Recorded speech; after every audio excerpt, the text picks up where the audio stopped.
Greetings. Welcome to the Dragon Con Urban Fantasy Track author interview series.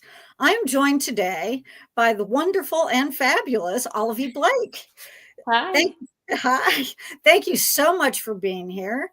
And I have lots of questions for you, but the very first one that I always ask people is did you read any kind of speculative fiction as a child or as a young adult, or was this something that you came to a little bit later in your life?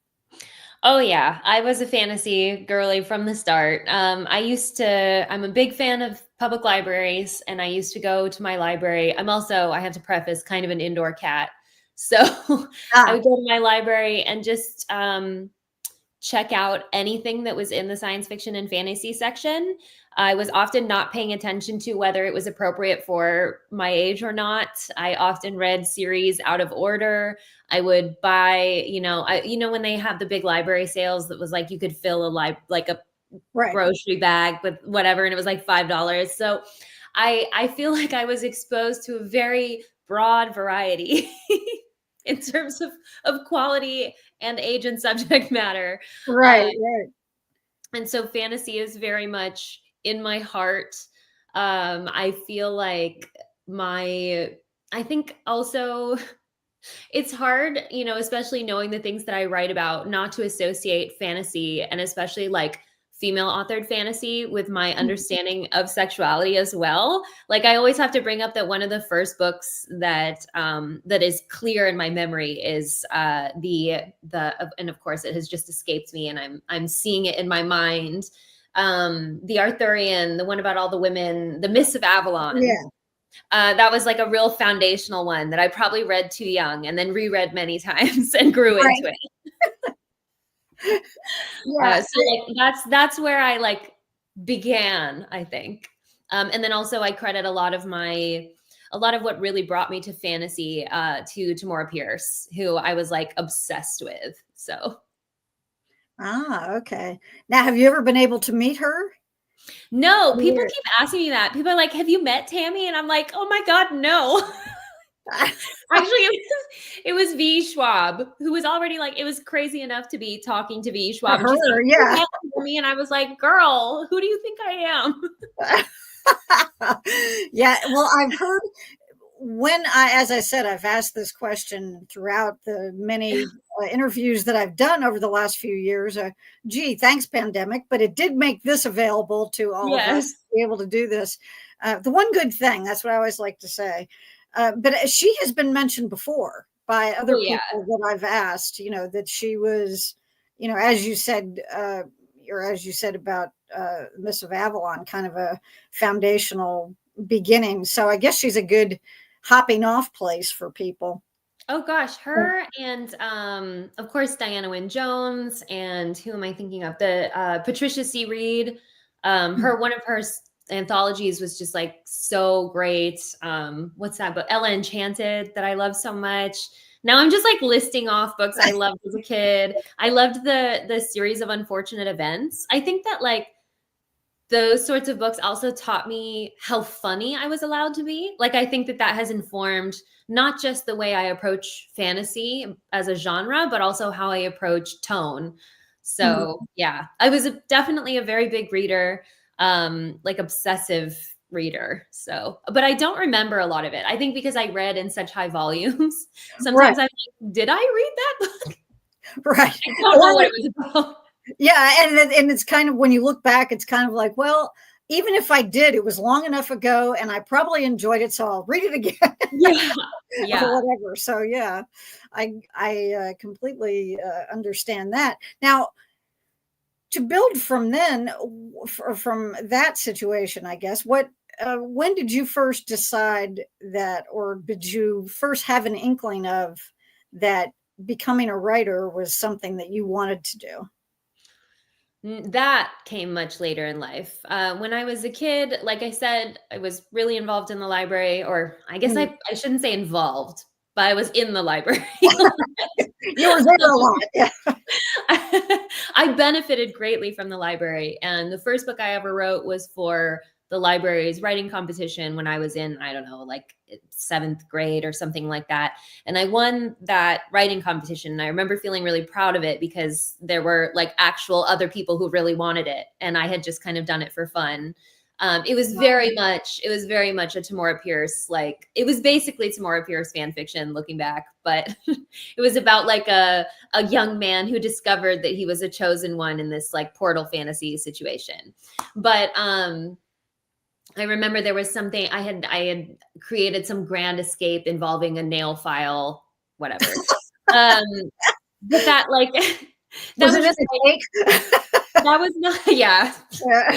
Probably, maybe, who could say? That was not something that like what I didn't get from that, oh, I should be a writer. I got from that, oh, that was a fun thing I did.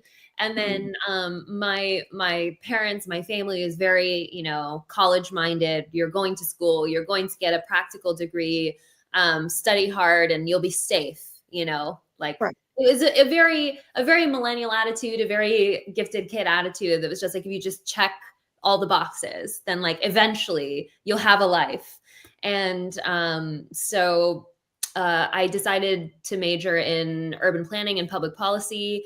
I went into the social sciences. I thought that I was going to work a very practical, like government job. I was like, it'll be great. I'll have health insurance. At like 20, I was like, yay, it'll be great. I'll have retirement, like whatever. And then it turned out I did not like the work. I'm a creative person. I'm an imaginative person. And so when I'm met with a problem, I think of a creative solution to it for which money is often not there, or, you know, the support is not there. It was very frustrating to me to try to force people to care. I thought maybe I'll have more power if I go to law school. Like maybe I can change the system if I'm a lawyer. But the truth is that lawyers don't change the system. Lawyers operate within the system. And so that was also very frustrating. If anything, law school was a step back in creativity, like several steps back in creativity, because at least in the social sciences, you're encouraged to like reach across the aisle and try, how can you make these creative compromises? And in law school, it's like, you don't compromise. You find, like, this is what you're given. You're given like this clause to maybe interpret in a certain way, but probably not. And that was very frustrating because I was working for the public defender's office, and like so much about the justice system and the incarceral system is stacked against the people I was trying to represent. So even if I felt there should have been a degree of compassion to the law, if the law itself was flawed, there was nothing I could do about it. There's nothing anyone could do about it. And so I dropped out of law school. And when I dropped out, I tried to do a lot of things. I tried to be practical. I tried to have the life I was promised. And instead I realized all I could really do was write. That like my brain was just, that was what I was naturally tending toward. When I dropped out of law school, the first thing I did was I wrote a book. And then I just kind of, at some point it clicked. I realized I was a fantasy author. I gravitated to fan fiction. I don't participate in this source material anymore, but I wrote Harry Potter fan fiction for a very long time. I wrote a lot of it. I wrote 4 million words of fan fiction. Wow. So really got some practice. And then just decided that there was nothing else for me, that even though this was a very unpractical path and probably would not pay off, that I should at least try. And so, you know, it's hard not to say that the moral of the story is you have to honor those impulses, even though they are irrational. Right. Well, all I can say is I'm sorry that you had to go through some painful experiences on the way, but all of your readers are very glad that you made that, that you made that leap and that decision. Now, and I know that, and some of them are kind of difficult to find now, but some of the first published works I think you had were your fairy tale retellings. Is that correct? Those were, yes. The best ones, I have this here, coincidentally, the best ones have been published in Januaries. The ones that I felt were the best ones have been, like, I cherry picked what I thought was best. But yeah, now the actual fairy tale collections are not available anymore.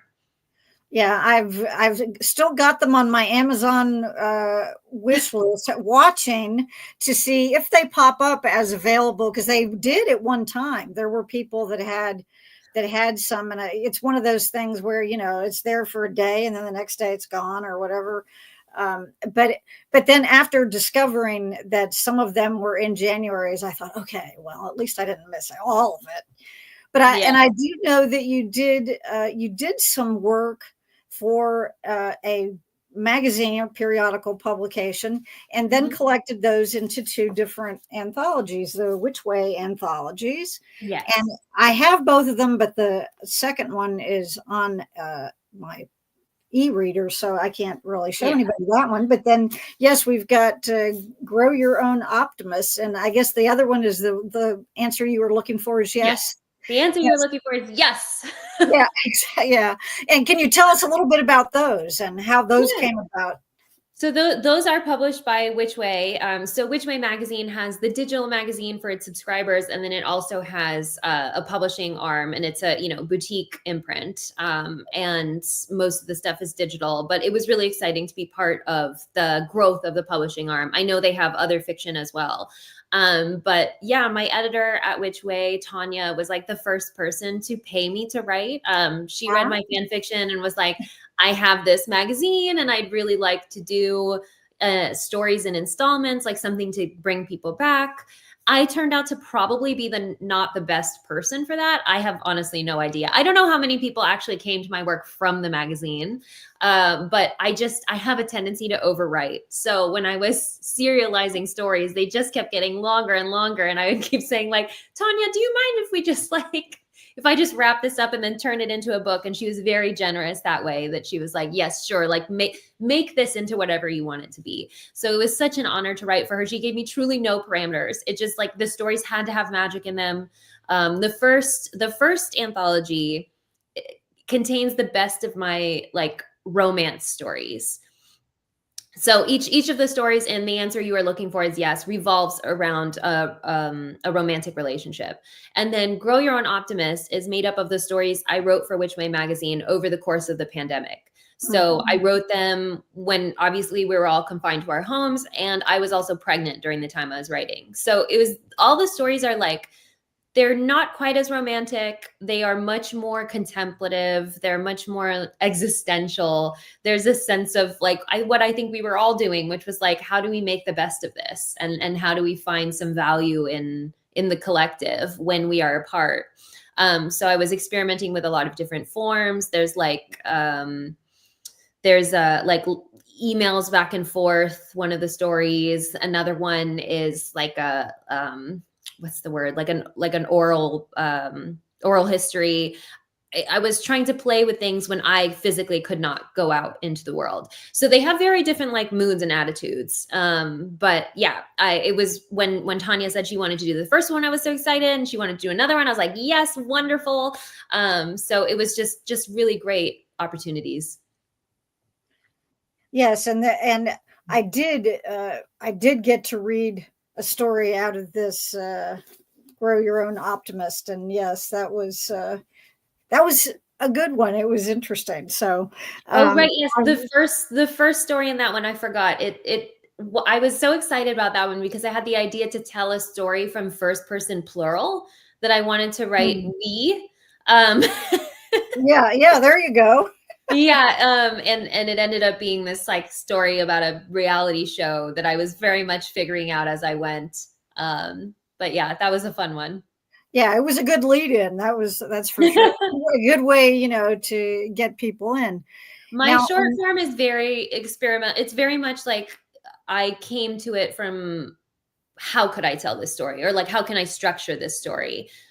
Usually that's my focus, and that's how I know something is short form. Oh, okay. Now, as far as I can tell from original publication date, the next one up is Masters of Death. Is that correct? Yes, that's the first book I self-published. Ah, okay. Now I also have the hardcover, but when the paperback came out with the purple edges, I'm a sucker for purple. I must have the paperback. Plus, I was taking it on a trip with me, and I didn't want to. Yeah, you got to have the paperback. Plus, that paperback has an extra short story. So right, the story. Now, can you give people who maybe aren't familiar with this one a little bit, what's your elevator pitch description of this particular book? Okay. Masters of Death is kind of a murder mystery. It's definitely an ensemble story, and it's also vaguely a fairy tale retelling. It's sort of a retelling of the story Godfather Death by the Brothers Grimm. And so basically you have the godfather, or the godson of death, Fox Demora, he claims to be a spiritual medium, but he is actually a fraud. He doesn't actually convene with the dead. He just summons his godfather and is like, what's up with this dead guy? And this is something Fox has been doing for mysterious circumstances. Fox has been alive for the last 200 years or so, doing nothing for reasons that become clear over time. But the real inciting incident is that we have Vi, who is a vampire and a realtor, but more importantly, a realtor. And she's trying to sell a haunted house, but she can't because the poltergeist who lives there has been murdered, and he won't leave her alone until she solves the circumstances of his death. So she gets involved with Fox, and it kind of kicks this whole very sort of strange cast of characters together. I like to say this is my most fanfic-y work because it has like a high volume of happy endings. It's got this very sort of, there's an absurd tonality to it. It's very like Douglas Adams, Lemony Snicket. It's very Good Omens, Neil Gaiman and Terry Pratchett. So it's kind of, it's a romp, I think. Right. That's a good way to put it. It is a romp, and it has, as much of my work has, very deeply personal stakes. And so that was one that was something that I was making from a place of play, that it was my first attempt after writing a bunch of fan fiction, my first attempt to write an original novel. And I just kind of honored whatever impulse I had that day. That was like, I want to write, like, the book contains a lot of different cadences, that sometimes there's these very quick sitcom-y ensemble scenes, and sometimes the very like pensive, I'm thinking about the passage where Vi makes a wish. There are some very romantic scenes. There's some jumping around in time. There are unreliable characters. So it was really a blend of things that I found interesting. And while it was very difficult because I wrote it out of order and piecing it back together was very hard, it's one that I always think fondly of because I had so much fun writing it. I had nothing to prove at the time. Right. And you were able to, include all those aspects that you've just discussed into one big pot, more or less. Yeah. Well, what other, as I was reading it and afterwards, one of the things that occurred to me about it that it reminded me of is either or both of the television shows Being Human, where you had different types of supernatural beings that were, interacting and, sometimes to their own dismay, but it was just like, oh, here's a chupacabra, or here's somebody's walked in that is this other that. And so I thought that was kind of cool. I thought, well, now she's getting to discover which ones she wants to, which ones do you want to revisit, right? Yes. So, yeah, so that was kind of a comparison that it struck me as. Now, next up is One for My Enemy. Mm-hmm. And I believe, and that is the next one that you published, right? Yes, and, I think in between these were the fairy tale volumes, but One for My Enemy was my next novel, like standalone novel. Gotcha. Okay. And what can you tell our viewers about that in terms of what's your elevator pitch description for that one? One for My Enemy it's my most dramatic work. It is another sort of remix on Romeo and Juliet. So there's rival witch families, and it's got a sort of I think everything I write sort of has a little underlying political drama to it. But it's these two families that are also very influenced by Russian folklore or Slavic folklore. So there's Baba Yaga and her daughters, and then Koschei the Deathless and his sons. They are not the actual mythological figures, Baba Yaga and Koschei, but that's sort of how they've presented themselves within this world. And it's also kind of an immigrant story. That was when I originally started writing it, this was one of the stories for Which Way. So I wanted to write a very simple, witchy Romeo and Juliet retelling that was going to be about the two youngest siblings who were so distant from the family conflict that they didn't know why it had happened. But there's something that happens very early on in the plot, like truly the first chapter, that I was like, oh, there's something else here. Like as soon as I started writing, I was like, these characters are not just meeting for the first time. These characters have a long-standing rivalry. What was it? And I think that's kind of what, like one of the things that I guess I start with Romeo and Juliet. It's very easy to fall back on Shakespeare generally because we're taught it in schools. You know, we spent so much time on Romeo and Juliet. I remember in my freshman year, I had to perform a scene from Romeo and Juliet. We all did. I was Romeo in the balcony scene. And so I'm very familiar with it, but I remember thinking, what started this? Like why do you have families that are so invested in this very bloody, like vengeful conflict? And where did that come from? And it's the kind of hatred that comes from a place of love. Like you don't really hate someone this way unless they have wronged you in some truly horrific, like just irreversible way. Right. And so that is too juicy to look away from, you know, that is too enticing. I started to sort of like if you think about me as the camera looking at Lev and Sasha, who were supposed to be the main characters, the camera just kept going this way to like look at what the things we're doing. And when I wrote the beginning of part 2, where we start from the mother's perspective, so from Baba Yaga's perspective, I was like, oh no, there's so much more to this story. So this is specifically the one where I had to ask Tanya Which Way, like, I know I was supposed to tell this story in 3 parts, but this is going to be a much longer book. And so I'm going to end it. And I did end the original stories in installments. At the end of part 3 is the end of the story that I published with Which Way. And then I wrote the book and released the book. And I specifically wanted to, One for My Enemy was harder than Masters of Death because I was trying to fix things, or some people felt that Masters of Death was slow in the middle, which it was. I wanted to slow things down to focus on the relationship that the whole story of Masters of Death is built on. I wanted to like slow the pace of things. But some people didn't like that. So I decided with One for My Enemy, I wanted to do something different. I wanted to write something that the structure felt like an escalating heartbeat, that the scenes were very short and also the scenes were very contained, that because I was basing this format off of a play, that it would feel like a play, that each time you entered a scene, there wasn't a lot of movement within the scene. It was just like a couple of characters having a conversation. And so kind of these like vignettes threaded together to create this larger dramatic sense of motion. So it was a little bit more sweat in that way of I was actually trying to create an effect. And it's also the one I recommend.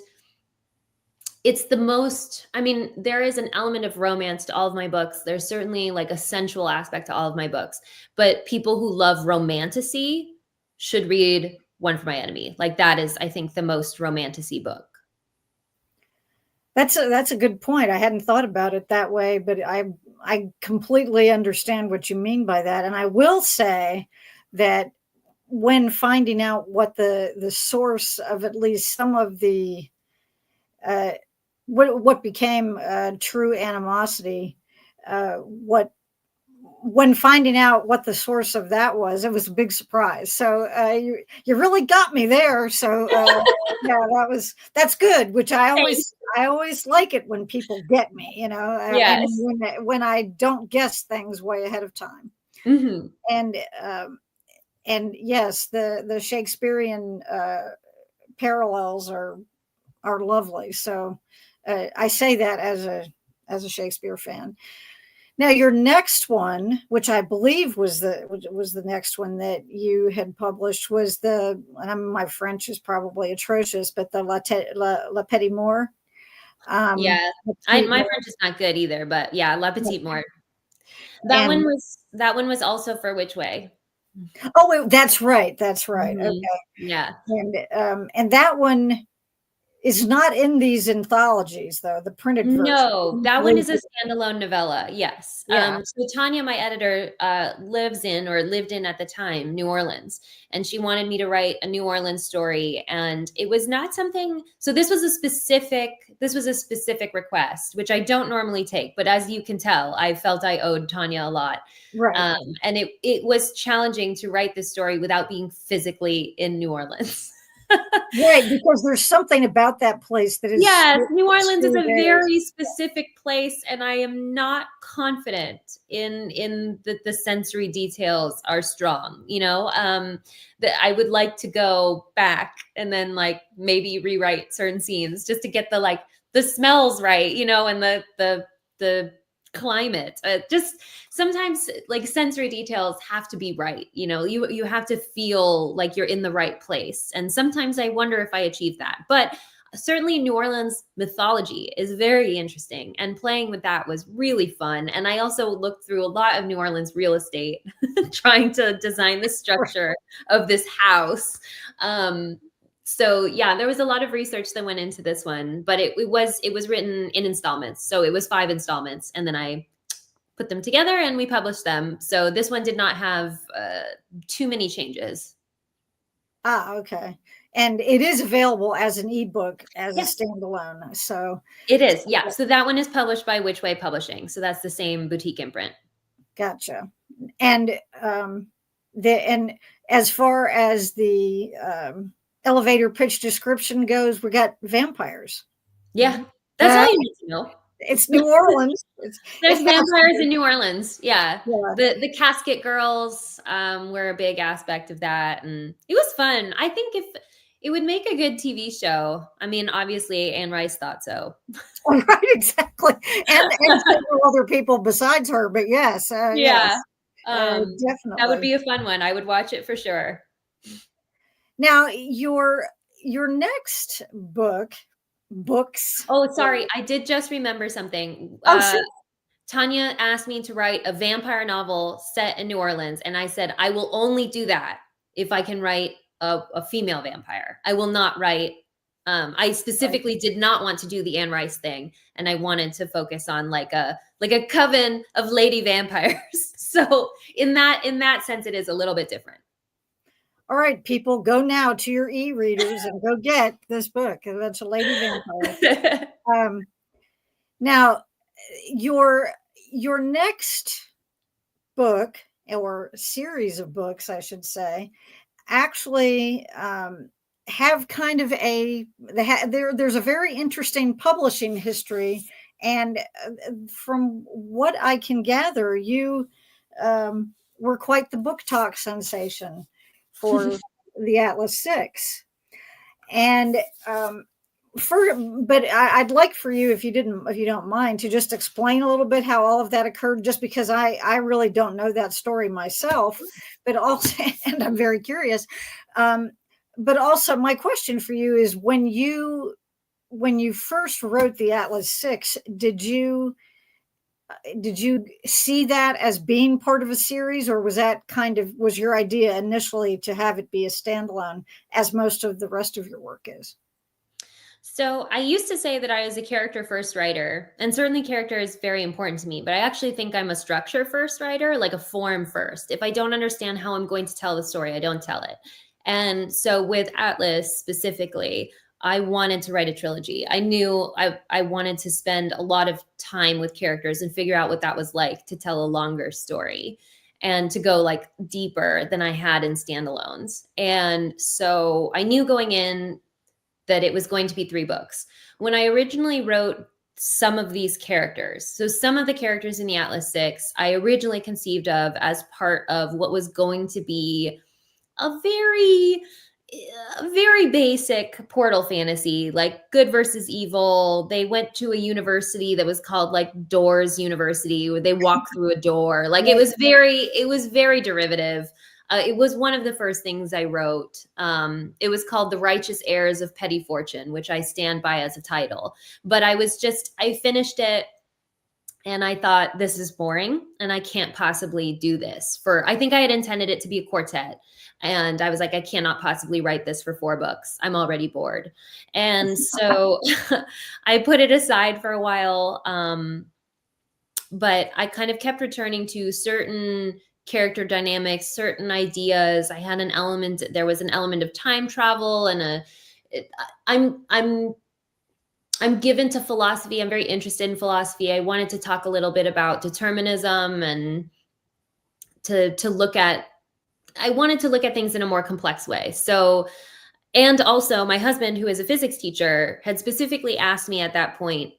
He was like, "You're like paranormal stuff. It's good, but like, what if, what if you used science?" And I kind of took that as a challenge. That was like he had just started teaching physics, and he had just realized something that I've known, and maybe you've intuited, that like being a woman in STEM is very difficult. That you're often it's not that people push you out, but people are not working to keep you in the same way they are with boys. That's just like, if you as a woman as a girl are struggling with physics, for example, your teacher's just like, it's fine. Like, it's not your thing. Girls don't like physics, and like, boop, move along. And Right. it was something that I recalled observing myself, that as I was moving through science in high school, and I was pretty good at it. By the time I got to AP chemistry as a senior, I was one of 4 girls. Like, we made up a lab group. But I also just intuited in some way that I didn't belong there. And so I didn't work very hard at it, even though I had loved chemistry. And that's why I took AP chemistry. It made me feel like I was a witch. So, like, chemistry is the most fun. It's like witchcraft. So, Sure, yeah.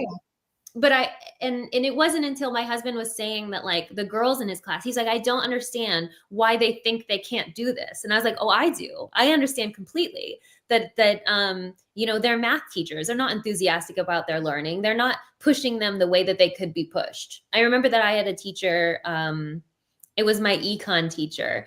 And I think I got like a B+ on an exam that I had really struggled with, and I had not expected to do better. And he pulled me aside. He was like, you can do better than this. I want to see you do better than this. And that was something that had never happened in math and science. Like, never. Everyone was just sort of satisfied. If it was a B, I was doing well, right? And it's not that often, I think, that you get a teacher that identifies you can do better.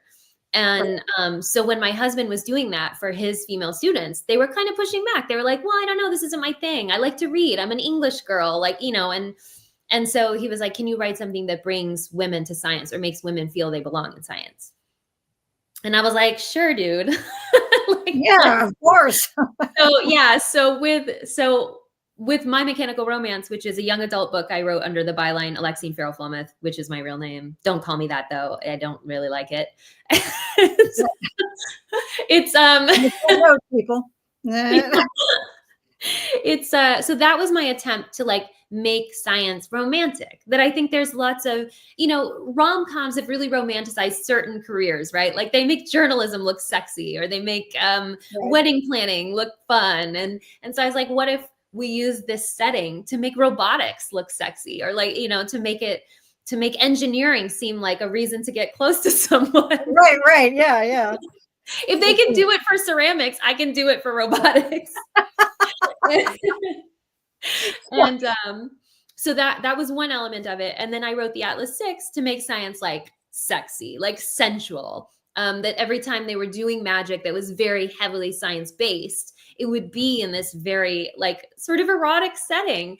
And I wanted that to be like, look at this, like, look how sexy physics can be, which I think was quite effective. I bring this up a lot, but there was someone who messaged me at some point after the Atlas 6, and they said that they had not liked science, or they were not interested in physics until they read the characters of Nico and Libby. And then they started to pay more attention in physics. They ended up getting an A in physics. And then they went to college for astronomy.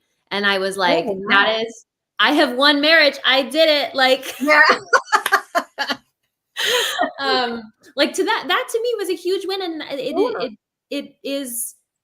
it was proof of concept, that was like, if you can just see yourself in this, if you can just imagine that the life you want like can happen through this vessel of something you weren't exposed to before, then that is all it takes. Like fiction can really broaden the possibilities of what real life can be. Which is such a long way of answering the question. But basically, yes, I knew that the Atlas 6 was going to be kind of weird in terms of structure. Like I knew that it was going to revolve around these 6 totally unreliable narrators, that there was no objective truth. There was no one who was telling you what really happened. You were only ever reading interpretations of what had happened from the character who was interpreting it.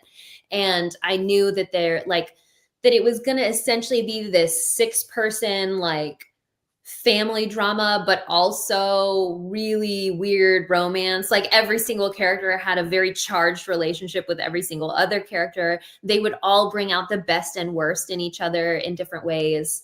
A real forced family situation. And I knew from my original version that I wanted to make them older. I wanted to give them clear stakes. And I really wanted to write about the ethics of academia and of just like institutional ethics in general. It's a very, it's a book that comes from a place of being very frustrated with politics. It was written between probably 2019 and 2021, something like that. So a charged political era, and I was very frustrated by a lot of things. And I wanted to talk about, if you feel that the world is ending, which many of us do, a place of like climate anxiety and many more anxieties now. Like, God, what am I going to write now? If you feel that like the world is dying, then how do you live? And that's really what the Atlas series is it's a primer on how to live well or how to try to live well through the lens of these horrible people. Yeah. And that is, there are a number of things that I want to talk about with this series, because for me, that was my introduction into your, into your work, because of being a fan of the whole dark academia situation anyway, especially when it involves magic and or the supernatural. I mean, I like it, just the setting and the idea of that, but I'm particularly interested in in that aspect of it. But what's fascinating to me is that I've got all 3 of them here, and this last one's so pretty too. That's beautiful. Yeah. And the second also one, has an extra short story, that version. right, and the second one is the one that you signed when I met you in Bath, England. So yeah, but in any case, it's kind of surprising that it starts out and these characters are not any of them particularly likable initially. I mean, they're not like awful, but they're people that you might have a little more trouble identifying with as protagonists. And yet, as everything progresses, it's like, hey, you had us hooked for 3 books, on what the stakes were and what was going to end up happening to these people that you sometimes cared about in spite of yourself. And that's not to say that they were all created equally in terms of which one was the most objectionable, or not objectionable, but which one would you have the most trouble with. But I give you big kudos for that, because it's not always easy to stick with something when you don't when you don't feel as though the the protagonists deserve your devotion, I guess you could say. I will say, I sometimes feel very frustrated by, I think, especially as a woman writing, the need to make characters rational, especially women. That like when you're writing women, they have to make decisions that make sense. And that's kind of frustrating. Like Callum as a character was extremely easy to write, because nothing Callum does is like, there's no real thought behind it. Like he has like a fleeting goal in mind and he does it. And if I had written him as a woman, I think that would have come off really differently. And so to some degree, I wanted to like slough off that feeling of writing from within this lens of rationality. Sometimes I feel like we are being forced to write through the lens that we're taught in school, which happens to be a predominantly masculine lens. That was like, if these decisions don't make sense to the objective white male narrator, then this character doesn't make sense. And so some of it is a little bit of rebellion, of just like, I'm not trying to make sense. I'm not trying to write a likable character. If you happen to like them, that's incidental. I'm trying to write an interesting character. And I don't think that fiction has to necessarily mirror life so closely. I don't think we're supposed to project ourselves onto characters. If you do, then cool. Like if a character speaks to you or resonates with you in a specific way, that's just a plus. I'm not writing for that purpose.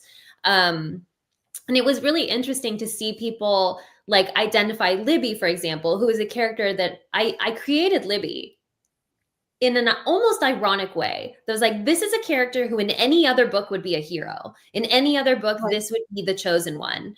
And so the way that I described her is almost like she's meant to feel familiar, so that you as the audience, like when she does things and she corrupts along the way and progresses to atrocities, you imagine, well, I could have done that too. I could have also followed that path.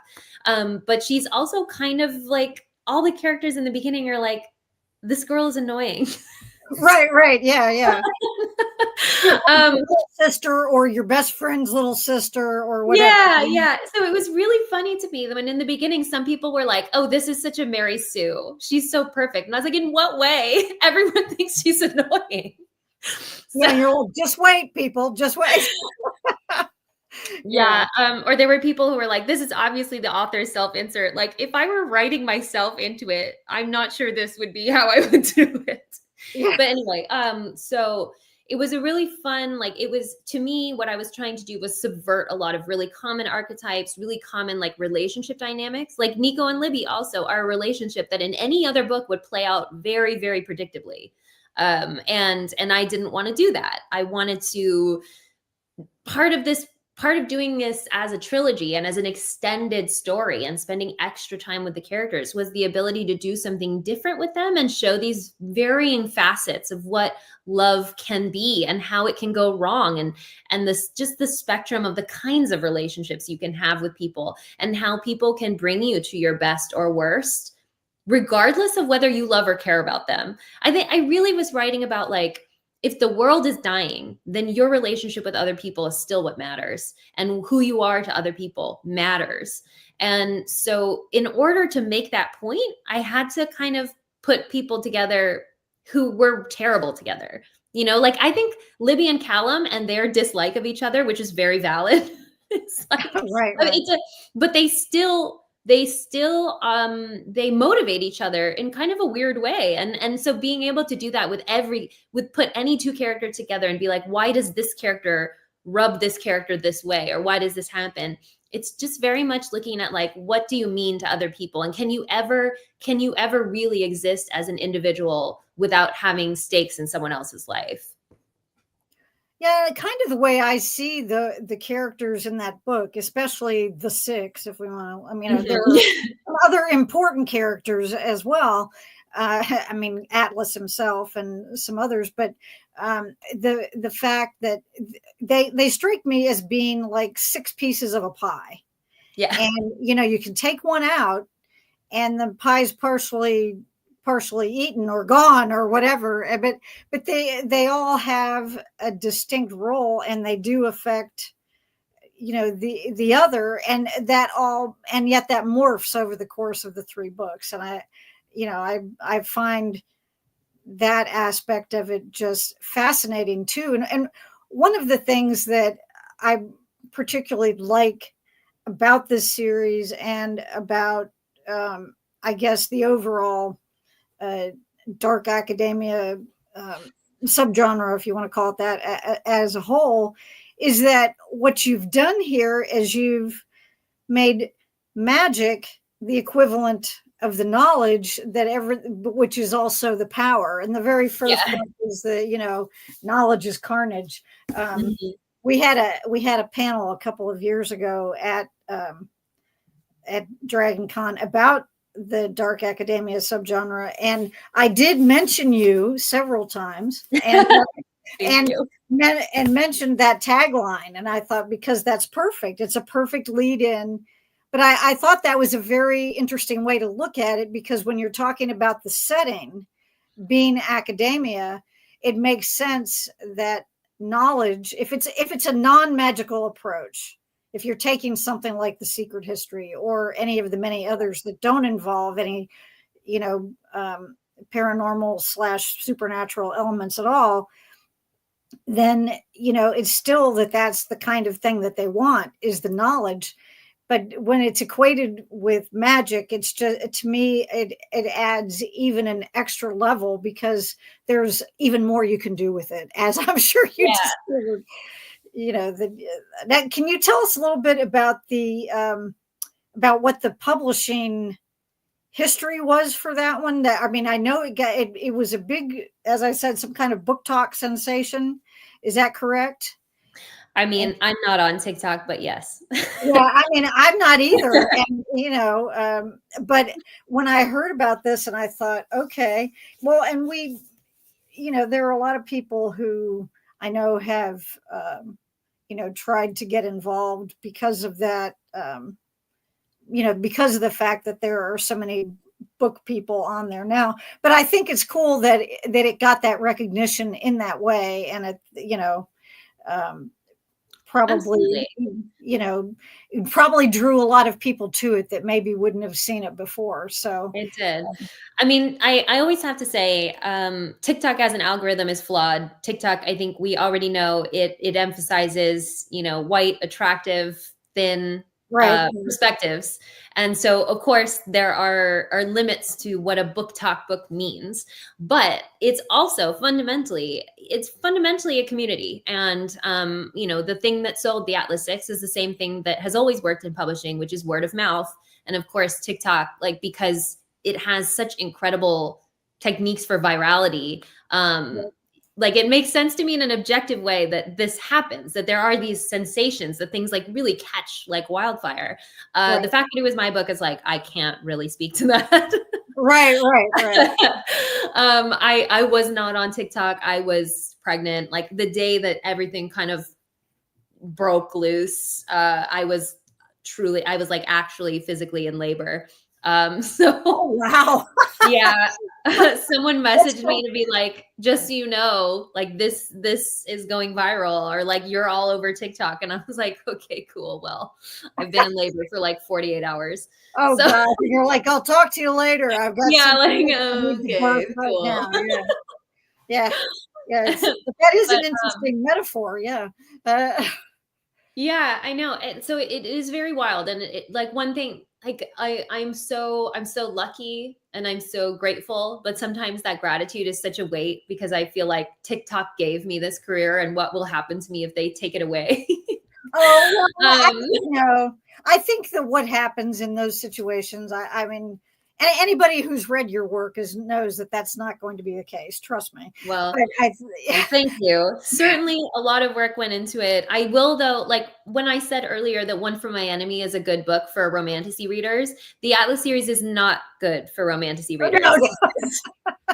Because although there are many yes, there's sex, and yes, there are relationships, and yes, there is love.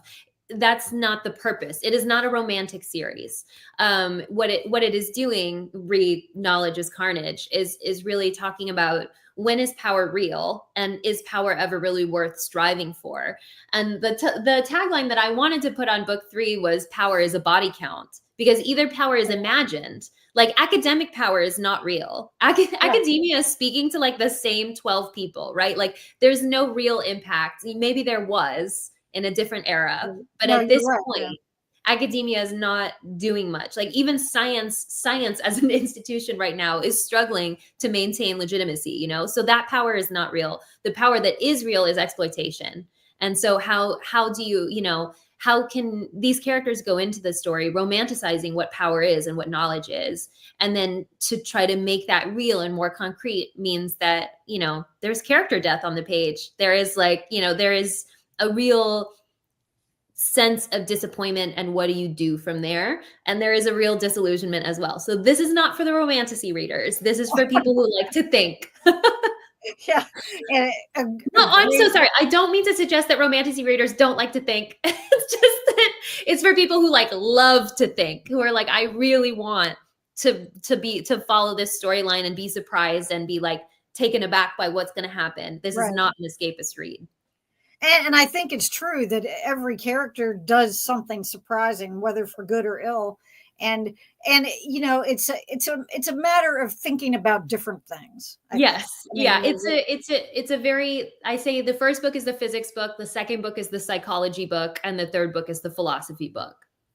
Ah, okay. Well, there you go. There you go, folks. Start at the beginning because it's amazing. Now, somewhere in the midst of the series coming out, you also had Alone with You in the Ether, which is very different from some of the other stuff. And can you give us a brief little elevator pitch of that one? I once heard someone call Alone with You in the Ether a book for if you have ever felt unworthy of love. And I think that is probably the best way to look at it. It is, I think of it as a speculative romance. It's not category romance because it's an emotionally unsafe read, because I think when I go to a romance novel, I want a feeling of like, I want that predictability. I want a sense of knowing everything's going to turn out well in the end, that it's going to follow a certain pattern of beats. I want to know what I'm getting because that's what I turn to the genre for. And this is not that. This is really a story about how to reckon with that feeling of unworthiness. And it comes from a place of writing the experience of being inside of a mental disorder. So both of these characters are mentally ill. They're on the spectrum, and they don't really like themselves. And they come into this story very stagnant, just very like unable to project the possibility of any real or lasting happiness. And they're just kind of running the motions. And then they meet each other and it changes them completely. And this is not really about progress to a happy ending, although it does end happily. It's more of coming to terms with the first year of this very tumultuous relationship and how it's possible to love someone else if you have not thought to love yourself before. If you've never thought that you could be someone who could be loved deeply, then how can you love? I think that the original pitch that I wrote that they kept was that it's how to face the fractures of yourself and still love as if you're not broken. So it is a story about two people, but it is also about what it's like to live with mental illness. So there is a sense of each of the sections is meant to feel a little different in that sensory way, that some of the passages feel very manic. Some of the passages, my way of like explaining what depression feels like is to create these random narrators that instead of the characters saying how they feel, they're not willing to engage with their own feelings. So someone else steps in and says it for them. And so I was experimenting with a lot of different things to try to explain what it feels like to live under those conditions, but then to also show that it's worth doing. Okay. And now for your newest baby. Yes. You had mentioned Januaries before, and which is a book of collected short stories all by you. It's not nobody else in there. You're just all by me. Sorry. No, that's wonderful.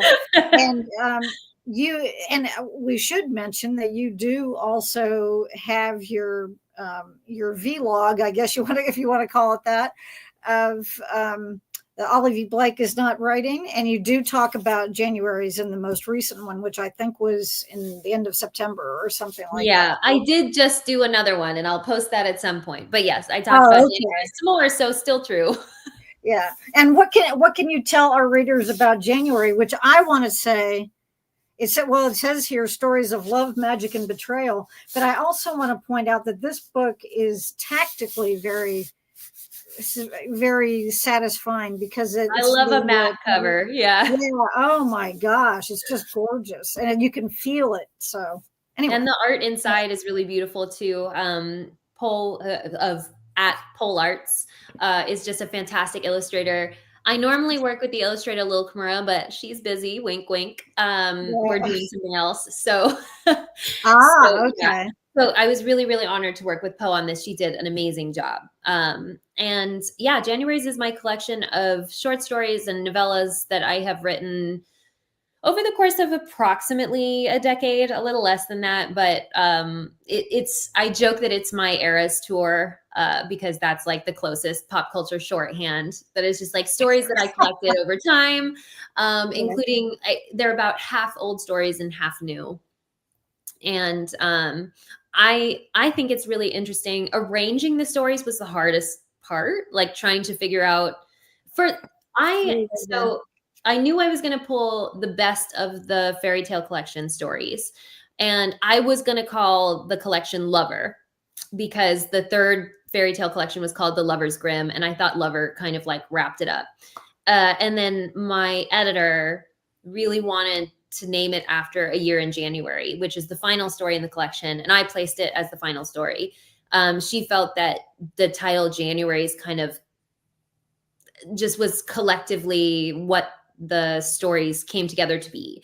And I think she is right because I've said before that all of these stories, like what they all share is a feeling of going through it, but also getting through it. And I think the idea of basing that, giving the book this feeling of winter and this feeling of like making it through the depths of winter, that's like kind of what the tactility of it was, of the collection. Like the soul of the collection was January's, and also my birthday is in January, so Oh, there um you go. Yeah. yeah.